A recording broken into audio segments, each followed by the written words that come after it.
Yo, what is up guys, Ghost here, and today we've got a huge leak to cover. It goes without saying, if you don't want to know anything about Season 3 prior to DICE's inevitable reveal next week, then don't watch any further. Okay, you've been warned. Before we begin though, it would be awesome if you guys could hit that subscribe button so you won't miss any future Battlefield videos. We are edging ever closer to 40,000 subscribers, an absolutely insane number. I don't think we'll hit it by the end of the year, but you never know, sometimes miracles can happen. So in what seems to be a trend of late, DICE have actually leaked all of the Season 3 content themselves.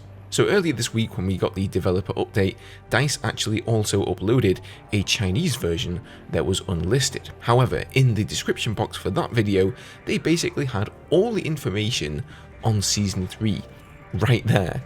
They've since realised their mistake and taken it away, but this is what it said, and bear in mind this is Google Translate doing the legwork here, so it's not going to sound perfect. Are hidden enemies getting you in trouble? In Battlefield 2042 Season 3 full upgrade, new specialist Rashid Zain appears. Zain has a solution. His XM370A semi-automatic airburst rifle can remove obstacles that cover the enemy, annihilating them in a clear view when they lose cover and flee to hide. Zain's tenacity in the face of pressure allows him to regenerate health twice as fast after killing an enemy, go head to head with the enemy in the wilds of northern Sweden, and dominate the ground war with new technological weapons, new railguns and vault weapons. Take advantage of the new technology of the EMK V90 TOR tank and Roche Mark IV railgun, while taking a two-pronged approach with the powerful NVK S22 smart shotgun. Now, since this leak happened, Temporal has taken to Twitter and he's confirmed everything. It seems he knows a lot more than he's letting on about this season. So let's take a look at the different pieces here, starting with the new specialist Rashid Zain. So his trait is faster health regeneration after a kill, and according to the Chinese text, about twice as fast as normal. That's actually pretty cool. I can see that being very useful. And then his weapon is the XM370A airburst rifle. Now, we've seen this before in Battlefield 4.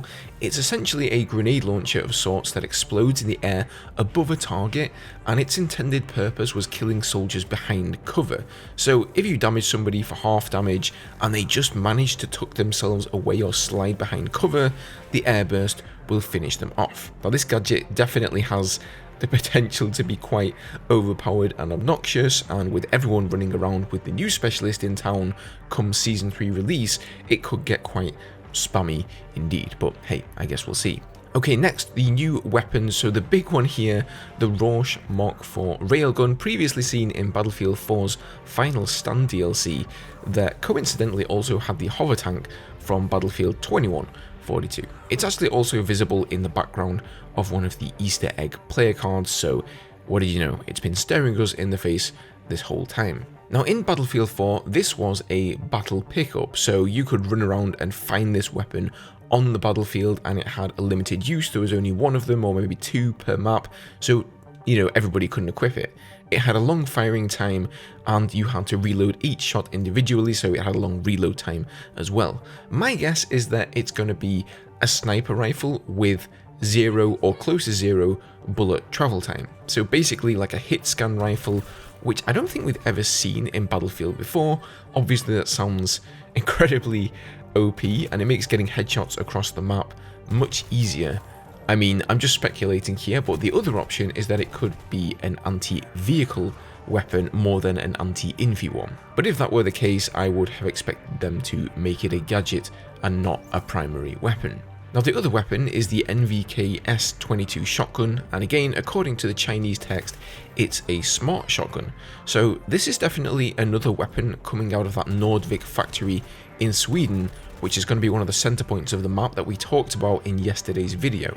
We don't really have a lot to go on in terms of how will this shotgun be smart. I mean, the only thing I can think of is that the buckshot actually homes in on an enemy or something, kind of like the Cyberpunk 2077 smart weapons, but that sounds a little bit too good unless it's woefully underpowered. And the Chinese text also mentions that you can take a two-pronged approach with this weapon, so perhaps that means it has two different firing modes. Alternatively, they could just mean it's like a double barrel shotgun and it's got two prongs, but why would they mention that in the text? Now, Temporeal mentioned that aside from these 2 weapons, in his words, he said, "That's not all." So he was asked in the comments by somebody if there are going to be more than 2 new weapons, and he said there is more, but not a lot more. So based on that, I expect there to be 3 in total, but what the 3rd one is, who knows, but it does sound like it's going to be futuristic and coming out of this new Nordvik factory as well. Now finally, the new vehicle, we already know of course that it's the Railgun Tank, but the full name is the EMK V90 TOR Railgun Tank. Yeah, I think I'll just stick with Railgun Tank, to be honest with you. Other than that, we don't yet have any information on loadouts or, how the railgun actually works though. Now, I did ask Temporeal over on Twitter if he did have any information on the loadout of the Railgun Tank, and he said he doesn't, but what he did say is it is based on the CV90 or Combat Vehicle 90, which is a family of Swedish tracked combat vehicles, so that makes sense with the map being in Sweden. So it's been quite a big one here. The Season 3 info is coming much faster than I anticipated. I'm getting worn out just keeping up to date with this stuff, man. So do me a favor, show some appreciation and hit that subscribe button for me. That way you won't miss the inevitable video that comes out tomorrow covering whatever new info we find out then, as I'm sure that Temporeal is holding out on us and sooner or later he's going to dump some more goodies on the Railgun Tank loadouts, for example. But until then, have a good one, and I'll see you in the next video.